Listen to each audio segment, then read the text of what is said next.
what are the whistleblowers? We need access to information. We need to know what's happening inside where we are. So I see whistleblowing as an enforcement tool, but also I see it as part of freedom of expression.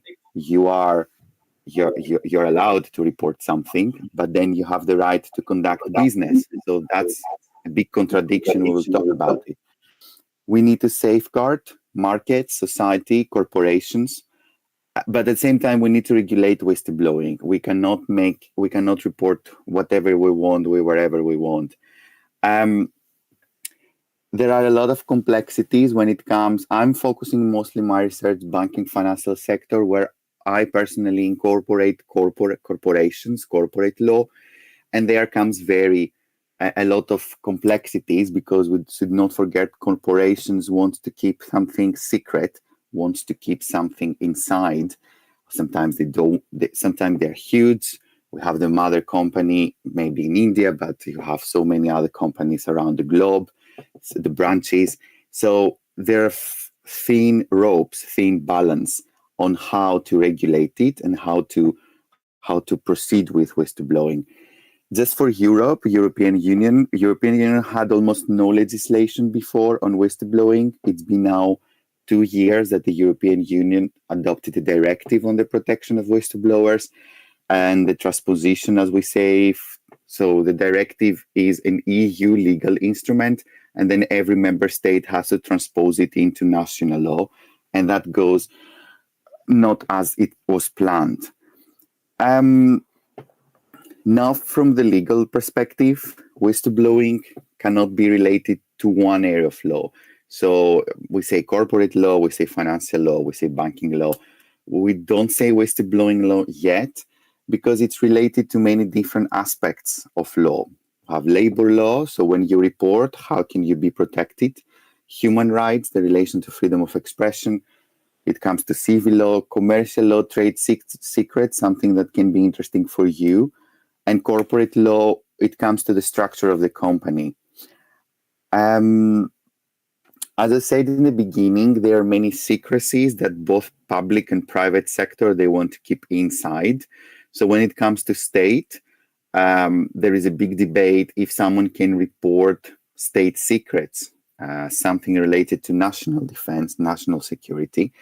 When it comes to corporations, especially big companies, it comes to trade secrecy, because many companies, they have formulas, they have algorithms, they have products which they want to keep secret. And trade secrecy is like a trademark protection. You cannot say anything about it. So what happens when it comes to that, when you want to report something which is related to a trade secrecy protected? When it comes to governance, and I think that's, so what we have is internal whistleblowing, okay? And many different pieces of legislation around the globe, they encourage the employee to go and report internally in their company. So I work somewhere in a company, I find something, I'm going to report it internally. Many authors, and in general, it's seen as a sign of good corporate governance and corporate social responsibility. It demonstrates that the corporation has the willingness to listen to what the employee has to say and find a solution. So we want to solve a problem, and let's solve it internally. Why? Not because they like to solve problems always, but mostly because they want to avoid the authorities coming in, and also the negative publicity. So when it goes outside the corporation, then you have the risk that the authorities will come, and maybe if the authorities start checking your organization, they will find more things. And then also you have all the publicity negative. It comes when we say, oh, these whistleblower reported something about Apple, about Google, and it was this and this. This gives negative publicity to the company. What is happening, at least in Europe, more and more, but I also believe in India there is legislation on whistleblowing. As far as I remember, we want to promote this open culture, that the corporation is open and wants to listen to the employees when they come forward. The paradox in this discussion is that when you work somewhere, where I work at the university, we have a duty of loyalty. So we have to be loyal to the corporation we work. So, and just asking, and we can discuss about it, are we breaching the trust when we go and report something? Is this relationship between the corporation and us disturbed when we go and report? So we are breaching the trust we had until now. But we will come to that also at the end. And I'm really open to listen to your remarks. Whistleblowing is something personal, and we will talk also about its negative aspects. Going now to the legal frameworks. Should I continue? Sorry, Now you can continue now. Okay, sorry. Okay. It's fine? Great. Yeah, it's fine. Great. So what happens after Sarbanes-Oxley? We have the new financial crisis coming in 2002, which is, and after this crisis, the United States, they say that, Sarbanes-Oxley didn't work. Now we will adopt Dodd-Frank Act. Dodd-Frank Act promotes whistleblowing, reporting to the authorities. So if you know something, you go to the Securities and Exchange Commission, okay, the financial supervisor in the United States. We don't want any more, in some way, internal reporting. They don't say that clearly, of course, but they give a lot of effort now to reporting to the authorities. What happens in Europe before the adoption of the directive, that is a more horizontal legislation. So mostly the banking and financial sector in the European Union, there were provisions on whistleblowing. So, for instance, when it comes to money laundering, you have to report something you find out, or even trade secrets, market abuse, or insider trading, or I think this is the same in India. So there are provisions that allow employees to go forward and report something suspicious related to a specific sector, a specific part of the law, market abuse, insider trading, or money laundering. What happens then is Europe has many scandals unfolding. The most notable was Luxembourg leaks, when it was leaked in the press, how the Luxembourgese tax authorities, they signed very dubious tax agreements with major international companies like Amazon, Google, and how they take all the global revenue and they tax it in Luxembourg with a very low tax to be paid. So after that, the European Parliament reacts, and we have a long path. So the Parliament pushes a lot the European Commission to propose legislation in order to protect the whistleblowers. And this is the first time in the European Union we are going for something holistic, something horizontal, covering every part of European Union law, covering environment, banking, financial services, transport and security, and other sectors that are under the competencies of the European Union. So now, what is important for the European Union and every country that has legislation is to define who is the whistleblower. So it's not everyone can blow the whistle. So at least under the European Union legal framework,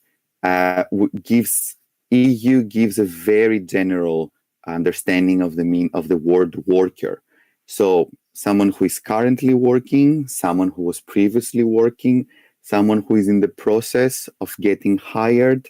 We have volunteers, trainees, contractors, subcontractors, suppliers, and this gives the opportunity to many people inside a company, inside an institution, to be able to report something. Many countries, they limit that to people actually working now in the company. The European Union opens it and involves everyone, even shareholders now under European Union law. If they come to know an illegality, a wrongdoing, they can report it. So it gives extensive powers to those who are inside, who are working, and they can report. And here comes the big question. So I think from the management perspective, we want the employee to come and report internally. So we avoid the authorities coming to us. We avoid all the negativity it comes with a public scandal. Among the years, the European Union, the United Kingdom, also the United States, even at least European Union, UK, they were obliging employees to report firstly inside. So what they were saying is that if you want to be protected, the best way is to report internally.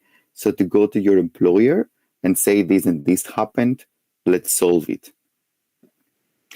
And throughout many years, this was a common policy. So we were obliging the employees to first go internally, because we were thinking that it's the best way to solve the problem internally, and then you can go to the authorities if you see that reporting internally it doesn't work. Things changed, so also with the directive, and the European Union made the step saying that now we, the employee, can go and report either inside or to the authorities. So now there is no obligation for the employee to report internally. The employee can take the information and go to the relevant public authority. And that comes as a major, I think, shock to corporations, because now the employees are free to go and report to the authorities with all the repercussions these will have to the corporation. So we're still waiting to see what's going to happen in the European Union. But this is a big win for the whistleblowers, at least, because many times when you report internally, in some way this is lost. There is no solution to it, and you may be fired. So now you have the possibility, if you feel like that your corporation will not listen to you, to go and report directly to the authorities. What is interesting is that there is a third option. So you can go and report publicly, meaning media, journals, online, but this comes as final when the other two, internal and reporting to the authorities, they're not working. So what the governments, also United Kingdom, what they want to do is to limit scandals going fully public. Okay, like for instance, in Luxembourg leaks, that's why I call them leaks. The employees took the documents, they tried to report internally to the authorities, it didn't work, and then they were to report to media. So most of the legislations, they in some way make it very difficult for the employee to go and give the information to a journal or to the public. That's what I explained. So now the big question is how to protect the whistleblower. Most of the stories when someone becomes a whistleblower, they're not really the best. Most of the people, they lose their job, they lose their career, and they also are blacklisted, as we say, especially in smaller countries. So they cannot easily find job in the same sector when they are well known, when they are known that they reported something. At least the European Union has given extensive protection to whistleblowers. It's anti-retaliation protection, so labor law protection. And in some circumstances, the whistleblower doesn't incur civil, administrative, or criminal liability. Personally, for my research, I think that two things that the United States are using a lot: anonymity and financial rewards. Their characteristics of protection that are quite important for the whistleblower. So what about if you stay anonymous, so no one knows who reported actually, and you get a financial reward. So in the United States, I will talk about that later in details, if you report something under the Dodd-Frank Act to the Securities and Exchange Commission, you can get up to from 10 to 30% of the final monetary sanction they will impose to the company if it's more than $1 million. So it's many times more than $1 million. Recently, we had whistleblowers who were compensated with 180 million dollars. This doesn't mean everyone is compensated, everyone received a financial reward, but I do believe this is a very good motive that provides protection, because labor law protection, what it will give, okay, you have to go to the court, you will go through a process, legal process, and at the end you may take some salaries, some months of salaries. But whereas with a financial reward, you can go very high and you can protect your family, you can protect your personal financial situation. So United Kingdom has one of the oldest legislations in Europe, at least, the Public Interest Disclosure Act of 1998. So you have to make a disclosure in the public interest, and there are specific sectors under the Act that you can be protected.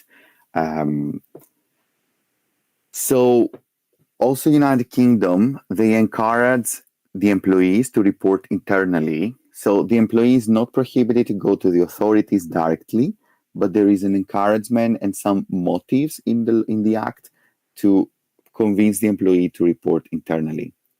And there are specific circumstances that will allow the employee to report to the regulator, or as they call prescribed bodies, or to the press, which is quite limited and difficult. So the information should be in the public interest, and there should be a reasonable belief. That's something the European Union also puts as a condition. So when you report, you have to reasonably believe that this was a wrongdoing at the time you report it. Maybe it's not, but you have to have reasonable belief that what reported is a wrongdoing. Also in the United Kingdom, we don't have financial rewards. We have protection from the labor tribunals. And the research we're doing, it demonstrates that it takes years of adjudication in the labor courts. And most of the times the protection is not granted. So you may report something, you will lose your job, you will go through years of adjudication, and then you will not take any compensation. And that's very unfortunate. So I think from a management perspective, it's very interesting to see what the United States are doing, because some of the US rules on whistleblowing, they have extraterritorial jurisdiction. So they can affect many countries around the globe. So as I told you, when the second financial crisis came, the United States decided to adopt legislation that will protect the financial markets. And what it means for them, we don't want any more internal whistleblowing. We don't give priority to internal reporting. We give priority to reporting to the authorities. So with the Dodd-Frank Act, the Securities and Exchange Commission, the financial supervisor in the United States, they can grant a financial reward if certain conditions are met. And we also have recently, like 3 years ago, a decision from the Supreme Court. Actually, the question it was put in front of the Supreme Court is that if someone only reports internally and doesn't go to the Securities and Exchange Commission, can still be granted a financial reward. The question is no. So if you want to be considered for a financial reward, if you have any chances of taking a financial reward, you have to report to the Securities and Exchange Commission. So that is a major blow for internal compliance, because now employees, if they see something, they may feel more comfortable to go and report to the authorities because, okay, I may be entitled to a financial reward.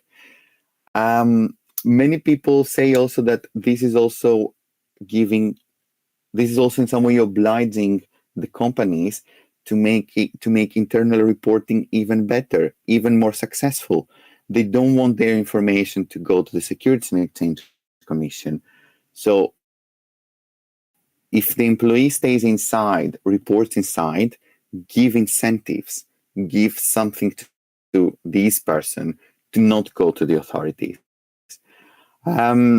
United States is very specific, at least compared to Europe, because there is a strong tradition on giving financial rewards.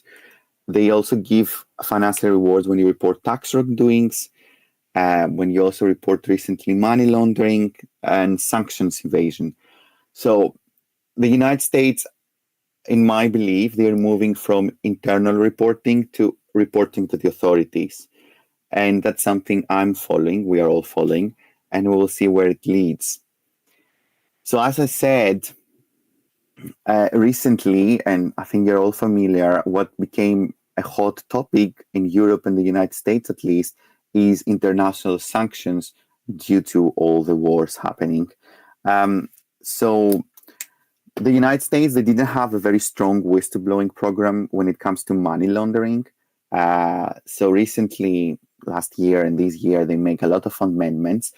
So what is interesting now is that anyone around the globe can report something related to money laundering or sanctions evasion or asset recovery, criminal assets, assets held by criminals, directly to the United States, even though they don't work in the United States, if they can justify an interest for the US enforcement. It's like the foreign corrupt action. So officials being corrupted outside the United States by in other countries. So this time again, what they do, they try to open their net and take information from everywhere that are interesting for US interests. The program is still ongoing. We don't have a lot of data yet, but we do believe that, because just the parenthesis is that for the Securities and Exchange Commission, the Dodd-Frank whistleblowing program, they receive a lot of reports around the globe. Okay, they never actually investigated any of these, but when they report their data, we can see many countries, at least in Europe, Germany and United Kingdom, many employees, they send reports to the United States. So now they open the net again, and they say, if you have information about money laundering, sanctions evasion, give them to us, okay? And we will compensate you. That's what I'm describing here. And you don't. What is very important is you don't need to be a United States employee anymore. You can work in India for a US company. You can report to the United States.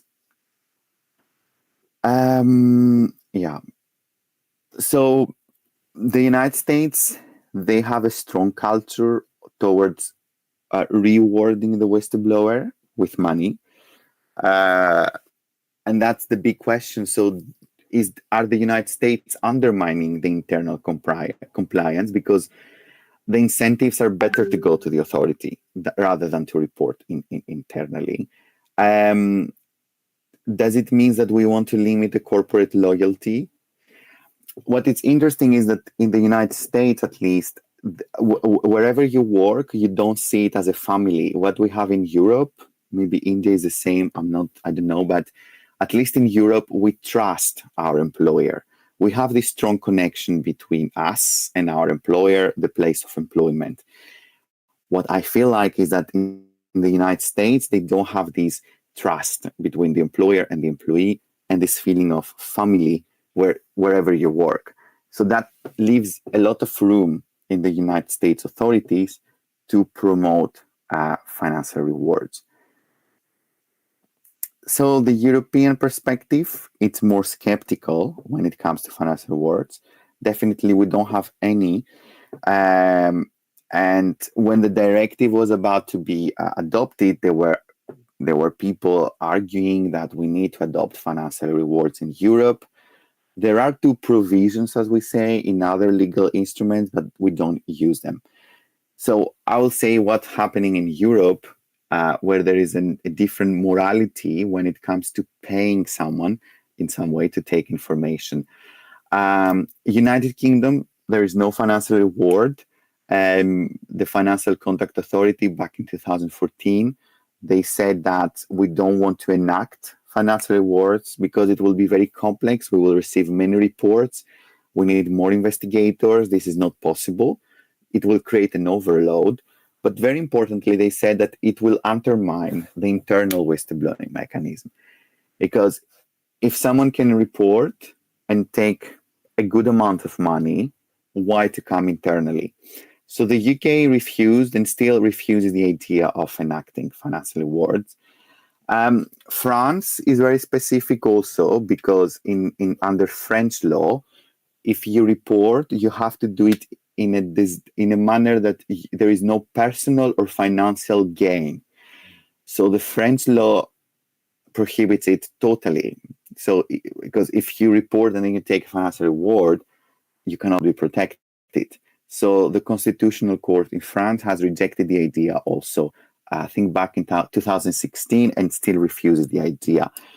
Then the European Court of Human Rights, who was among the first to protect whistleblowers in Europe, they also said that there should not be any advantage, financial also advantage, when you report. So when you report for money, in expectation of money, you cannot be protected.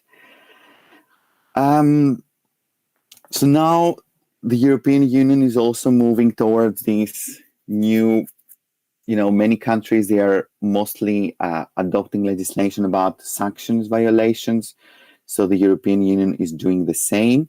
The European Union created an anonymous whistleblowing tool. So everyone around the globe, again, you don't have to be a worker even, but everyone can come and report to the European Commission a violation of the sanctions. Like, I don't know, if your neighbor is like Russian or something related, you can report if you see something suspicious. That's not really whistleblowing, and that's not something we agree as scholars, but still there is no financial reward in Europe. And this is the tool I was saying, and I will send you the slides as well so you can have them. So Europe is a bit hostile when it comes to financial rewards. Europe promotes internal whistleblowing. Europe wants people to go and report internally and save this corporate structure and loyalty. And also, apart from that, there are also cultural, historical, social concerns. Especially during the Second World War, Europe had faced a lot of people snitching for money in order to, give a Jewish person or someone. So during the Nazi regime, there were many instances of the Nazis paying people to give information, which were not really, leading to something good. So that's why Europe also, apart from this internal reporting favoritism, they are also avoiding any negative. As a Greek, I cannot say that when someone is paid to give information, it doesn't sound very good. It doesn't sound very good for me. And I don't know, maybe India had similar historical events that may prevent that. So what you're doing there is very important. Just to say that when I was doing my PhD on whistleblowing, what a professor in Ireland told me, I still remember, is that we need good managers. Okay, so what we need, because a wrongdoing will happen in everywhere. It's unavoidable, it's the law of the physics. So something will happen. The issue is that a good, well-trained manager should be there to listen to the employee, provide comfort, and demonstrate that, I'm working forward to protect you, and at the same time to rectify the wrongdoing. So many times we see corporations creating these protocols, internal reporting mechanisms. Everything is fine, everything is good. But in practice, it doesn't work. And there are surveys, at least in Europe now, demonstrating that even though a company has a perfect code, rules on whistleblowing, when it comes to real life and someone wants to report, it doesn't work. So we have to think that it's not reinventing the wheel. We need people behind these reporting mechanism that are there and able to assist whenever there is a problem. So what I was always saying is that we need a new model of business education, and I think this is happening around the globe. We need to talk more about morality, ethics, values, and the most important, accountability and transparency. What is internal whistleblowing is an accountability mechanism. So what you're trying to do is hold your corporation accountable for wrongdoing they did. It's simple. And you want to be transparent. Every corporation should be transparent. So it's not only a duty towards the company in order to rectify, but it's also a duty towards society. So you are there, you're inside, you find something, and you want to rectify it.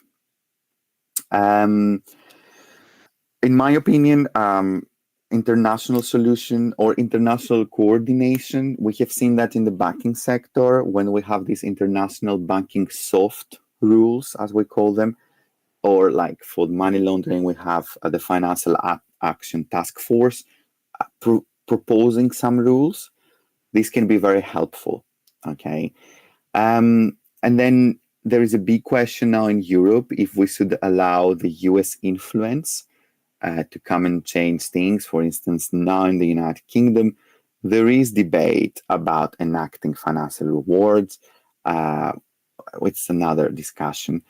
But yeah, what I would like to highlight mostly for your part for what you are doing, and probably I think India also has legislation on whistleblowing, and there are whistleblowing mechanisms in every company, or if you move in other countries to work, probably you will face it. You will certainly do a training, I hope so, about whistleblowing, how to report something internally.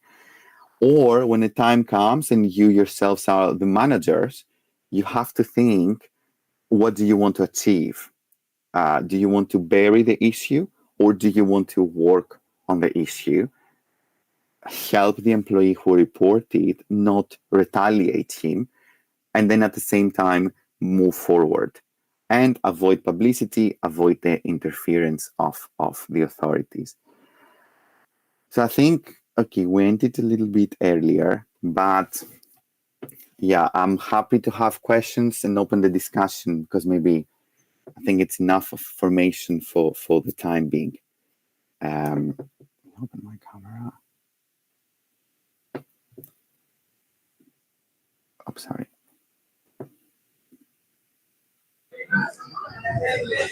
Hello. Okay, oh, sorry, I'm back. Thank you very much. Thank you for listening to me all this time.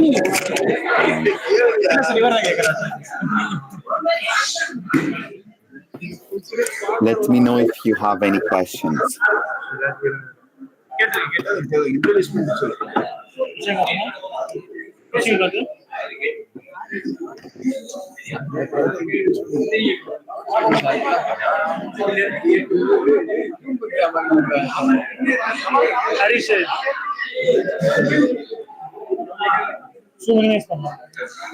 Hi, sir. Hello. Hello. Good Hi, morning. sir. Morning, sir. Very good afternoon. Hi, sir. Very Yeah. good morning. So I have this is a very wonderful session. We are helping a lot of about that corporate governance. So in Mhm. Europe and India. So I have a few questions about that corporate governance in Europe. So my first question is, so I'm audible, right? So I'm Sorry, audible, right? sorry. So I'm Mm-hmm. audible. I'm You audible, mean? right? Sorry. I cannot hear you. Sorry. I lost you. இல்ல, இல்ல, So now I'm audible, No. right? Now I'm audible, right? Yeah. You are. Sorry. Yeah. I can hear you. Yeah. Fine, sir. Uh, what training or support to that employees to whistleblowing first? How they protect the whistleblowing employees in the organization? What are those policies or any norms? Yeah. Good. Yeah. At least. Thanks. Yeah.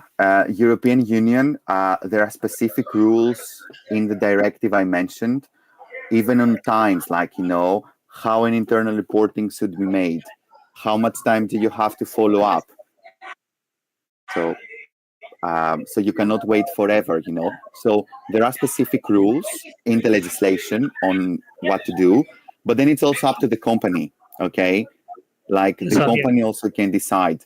But there are rules now. At least European Union, there are very specific rules, and that was like a hard, how to say, that was very difficult for corporation to follow. Yeah. But you're right. We didn't have that before. So before it was mostly depending on the state, depending on the legislation. Now we have specific rules. So when someone comes and report, there are very specific rules and also time framework Yes, and sir. what you have to do. Yeah. Yes. Yes. So really, thank you for this answering. Sir. Thank you. Yes, sir. Thank you for the question. So anyone? So one of my friend have a question. So can you please? Okay, perfect. Yeah, of course. Good afternoon, sir. I am Badrinath. Hello. Nice. Can you hear me? Yeah, perfect. Yeah. So I have a doubt regarding. I saw your LinkedIn post last 2 weeks before. Okay. It was related to whistleblowers related case, which was in there. In Um, Greece. so it was about Greece prosecutor decide to unmask the names of two whistleblowers in the Novartis case. Yeah. Can you give me some facts about it, sir? Okay, that's another master. I think that's another class. So the Novartis case is quite complicated. So what happened? Novartis in Greece were doing not illegal. They were approaching doctors and probably politicians in order to receive big contracts for our hospitals in Greece. Okay, so what happened is that two employees of Novartis, they came forward with information. And because they were interested for the United States, because I think Novartis is listed in the United States, they reported that also to the United States. So what happened is 3 years ago, the Securities and Exchange Commission and the Department of Justice punished. I think there was more $500,000 monetary sanction for Novartis Greece in the US. And these two, probably they received a reward, but we never know the names of the people who receive a reward, okay? So what happens is that in Greece, these two people, they were protected. So they could stay anonymous. The issue is that this scandal has a lot of political corruption in Greece, okay? So when the US sent the names of the politicians who were involved, the Greek authorities said they couldn't translate the document properly from English to Greek, okay? What happens is that the law was protecting these two persons, but the law changed recently in Greece. So what the prosecutor did first day is to give in public these names. So now these two persons, currently they don't live in Greece. They are in other parts of the world because of security, safety issues. So all the politicians who were involved, now they are suing them. So you can see the contradiction here that based on the information of these two people, okay, the US sanctioned the company, and in Greece the company the process is still undergoing and probably will be prescribed because of time limitations. So there will be no punishment for Novartis. And also these two people now, they will be at court for defamating politicians. So that's why I posted that. Whistleblowing can be very political, okay? Especially Greece has a very high level of corruption in the government sector. So you can imagine they're not very happy to say in public that all these politicians, they had contracts with Novartis, not contracts, they were paid by Novartis in order to take contracts for our public hospitals. So you see the contradiction that the United States, they did it quickly, they punished. So Novartis Greece paid huge sanctions, monetary sanctions, whereas Greece, we are chasing the whistleblowers and we don't do anything about the investigation around the corruption, scandal. I don't know if that's clear. Yes, sir. Yeah, fine, sir. Yeah. So one of my friend have a question. So can you please? Yeah, of course. Go ahead. Hi, sir. Good evening. Hello. Sir, how does the organization handle whistleblowers report? You mean the Securities and Exchange Commission? Sorry. Sir, how does the organization investigate the whistleblowers report? You mean where? In Europe or in the United States? Europe. So Europe, it depends on the country. It depends on the member state. I don't know if you're familiar with European Union law. So when we have a directive, every member state has to transpose it into national law. So then it's up to the member state to say, this body or this body will receive and investigate whistleblowing concerns. Most of the countries, they have like a national transparency authority. They also have the public prosecutor when it comes to criminal law. And of course, the financial supervisor, like, I don't know, like the Securities and Exchange Commission, the Financial Conduct Authority. So it really depends on the country's legislation, okay? But under the directive now, the country should have a list of the authorities that you have to go. So if I want to report something about financial wrongdoing, they will tell me to which authority I should go. Or if I want to report the corporate wrongdoing, I also need to go to a specific authority.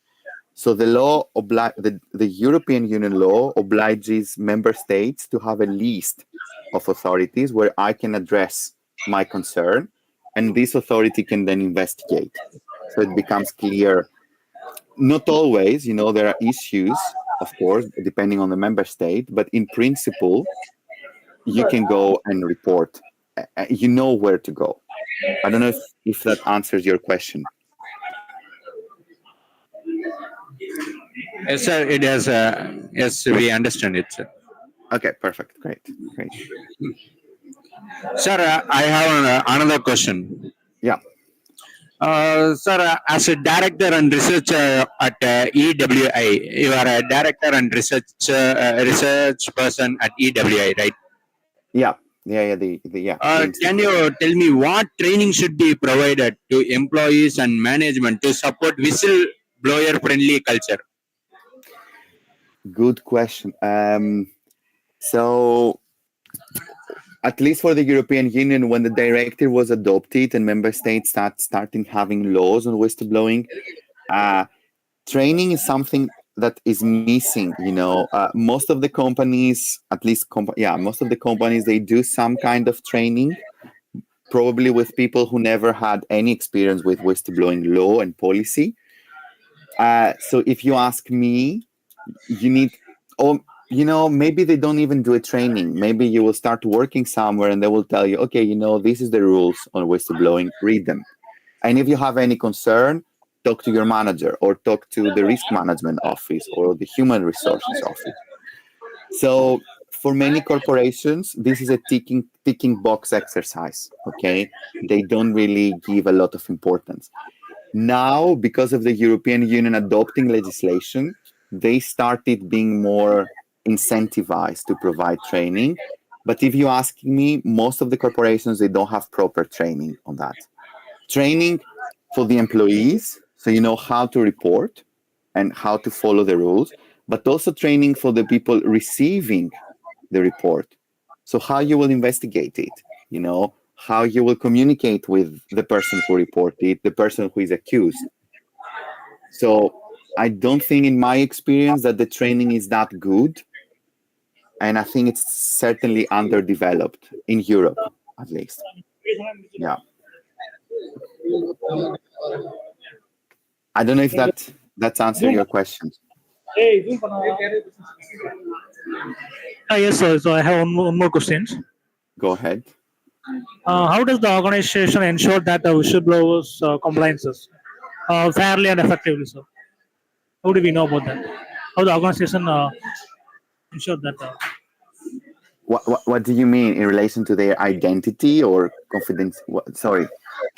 How So would how you does the ensure? organization ensure that whistleblowers compliance in fairly and effectively after that So the once you allegation? report, Yeah. How does the allegations will be addressing? I mean, when someone reports, okay, you need to investigate. It's simple. You cannot accuse anyone. If I come and say you did that, okay, then this person who has to investigate internally has to investigate, and then we will go into accusing someone or not. But you cannot accuse someone directly, if I understood your question properly. Yes, sir. Yeah. Yeah.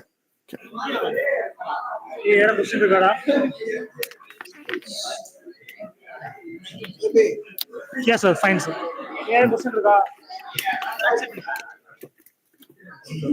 So that's it, sir. There is no more questions. Thank you, sir. Okay. Thank you very much. Thank you. Thank you. See, what of them?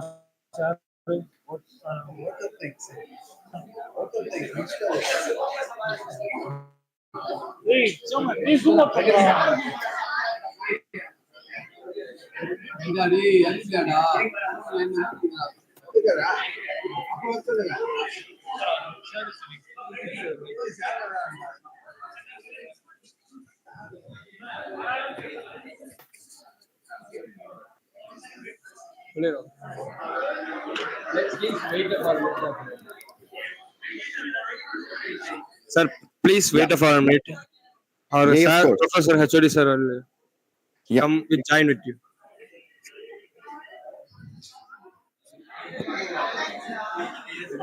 Join.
Good afternoon.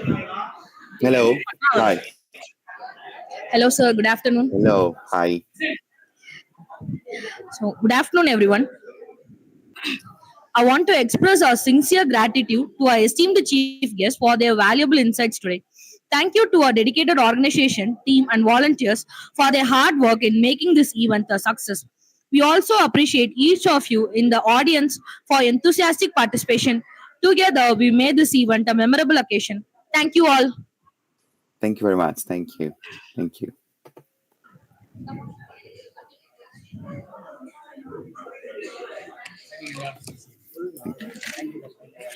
Thank you, sir. Thank you very much. Thank you. I will send you the slides if you want, and if anyone has any question, you can email me. Okay. Thank you very much. Thank you. Thank you. Thank you.